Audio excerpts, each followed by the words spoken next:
Hey, what's up everybody? Hope you're having a good day.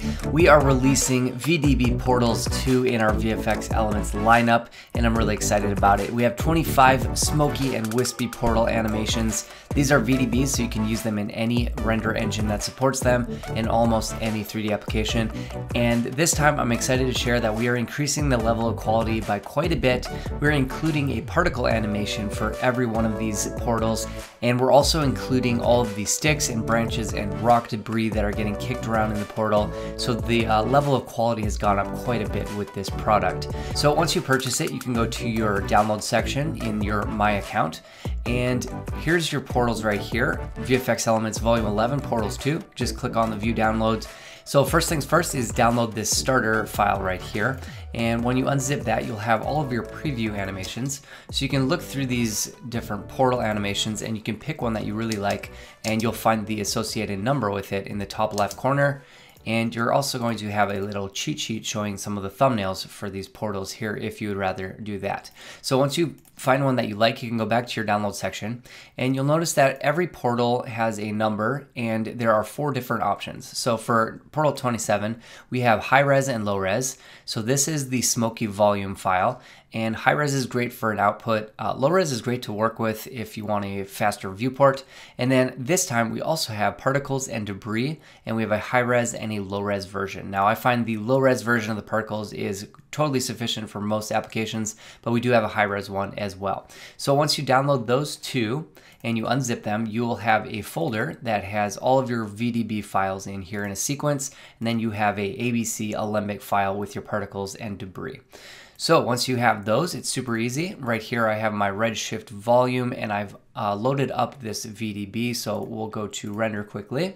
And here is our portal VDB. You can see that we have a bed of smoke, and then the portal comes out and circles around. And this is with just an area light in here. You'll want to light this a little better, but just for demonstration, here is our VDB asset. Now let's add the particles and the chunks and debris. So we'll go to File, Merge Project, and you can find that ABC Alembic file and import that. Make sure that your points are set to as particle geometry, and let's change the scale to meters, and we'll hit OK. All right, so now we have our particles, and if we twirl down this, you can see that we have our particles here. Let's turn those off. And we also have our chunks and our sticks and debris and everything like that. Now these are really easy to use because we've already set up selection tags. So let's just drag, say, a branch texture on here. And if we look at the selection tag, you can see it says debris, and then this one says branches. So let's click on our material and we'll just drag this branches into the selection tag slot, and now this brown texture is just texturing the branches. And if we wanted to do one with the stones, we can just drag the other debris one in there. Now we're texturing our stones separately. So those are really easy to play with. All right, so let's talk about our particles really quick. Particles are great, but depending on which render engine you're using, you might not be able to move them. So right now I can't actually move these particles. Well, we have a pretty easy little fix for that. So what we're going to do is add a cloner. So we'll add a cloner to our scene, and we're going to add a sphere to our scene, and we're going to clone a sphere onto each one of these particles so they show up in the render.